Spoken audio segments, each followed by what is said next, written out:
Chapter 8 Meeting a Princess.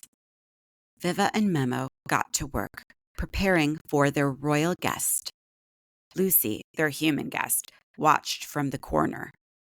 Veva piled the toys from under her bed into a box and shoved it into her closet.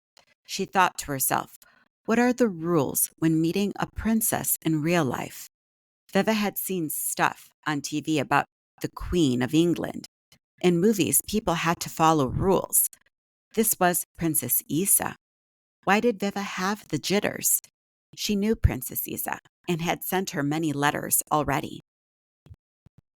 Memo finished hanging a blanket from the top bunk to the bottom. There. Got to decorate for the guest. Wow, shark sheets, Lucy said limply. I'm glad you thought of me. No, not you. Memo stepped back, smiling at his fancy work. The mouse princess. Lucy scratched her head. So are we going to play outside? It looks like my brothers are eating s'mores. She craned her head to get a better view out the window. Veva closed the shades. Memo tied his black cape around his neck. We have a secret meeting with a mouse princess. Can't go outside. The spy games are fun, and I want s'mores, and we've been cleaning. Lucy put just as much love into the word cleaning as Veva felt about creepy spiders. Should she tell Lucy about Princess Iza, or would her new friend think she was crazy? Veva didn't want to lose another friend. Memo asked, should I show her or you? He reached for the desk drawer. Let me. Veva slid in between Lucy and Memo. Still nervous, she opened the drawer. She took Princess Iza's last letter and plucked up the magnifying glass with her other hand. Mommy always said that real friends stuck around no matter what. If Lucy was a real friend, she wasn't going to run at the first sign of strange things happening, right? Veva said, I've got something important to tell you. If you don't want to be friends anymore, I understand. It's going to sound really weird. Lucy's dark brown eyes opened wide with delight. Is it like best friend important? Is it a top secret mission? A weird allergy? Are you going to play a prank on someone? Veva giggled. Nothing like that. Here, look at this. She handed the scroll and magnifying glass to a very confused Lucy. You use the magnifying glass to read. Memo sidled up to Lucy and smoothed out the scroll. After a few blinks, Lucy bowed her head to look at the letter. Who can write that small? That's what I said. Memo bumped his head against Lucy's. Ouch! Lucy didn't budge. Her eyes shifted from left to right, reading. Suddenly, a soft trumpet sounded as something scurried under the bed. Veva, Memo, and Lucy shared a look. They dove to the floor. A tiny mouse shadow stood on its hind legs and moved closer to them, and closer, until a blue pant leg touched the light. The mouse held a tiny scroll in its hands. It twitched, its nose shifted, its round eyes, like it might run. Where's Princess Iza? Veva asked. In a voice much too deep for such a small mouse, he said, Princess Iza of Papadon could not attend the arranged meeting.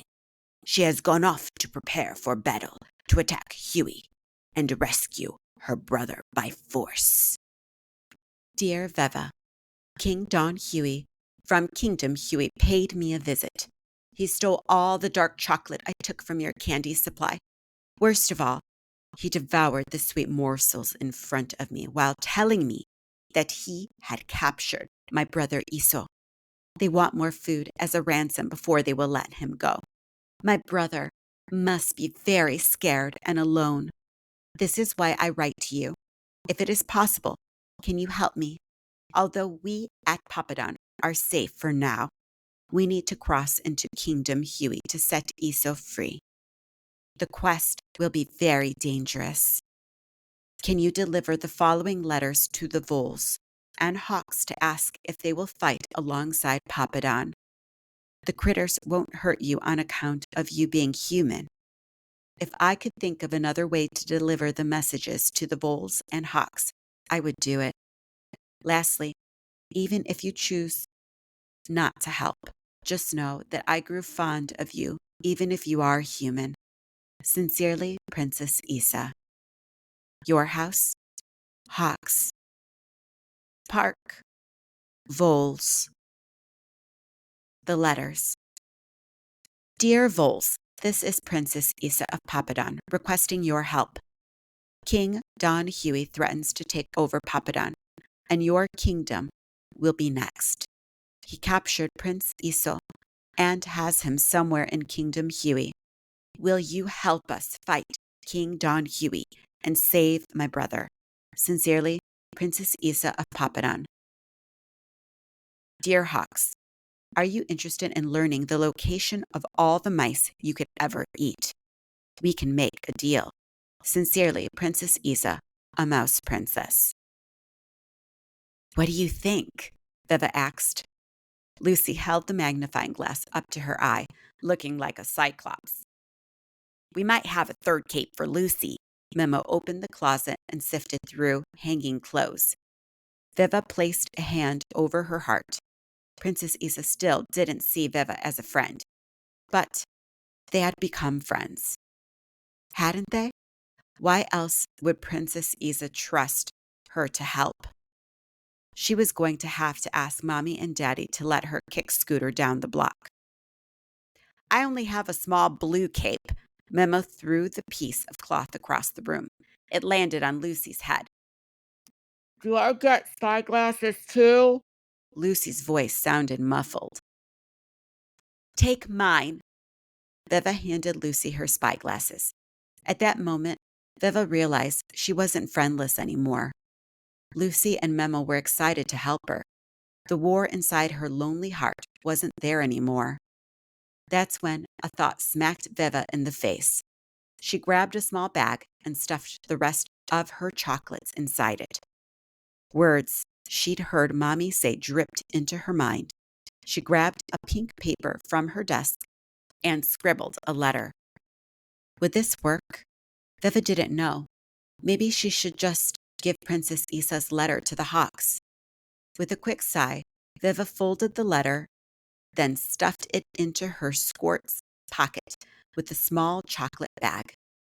She whispered a prayer and tied her black cape around her neck, then slid on her favorite shiny black mask, perfect for superhero work.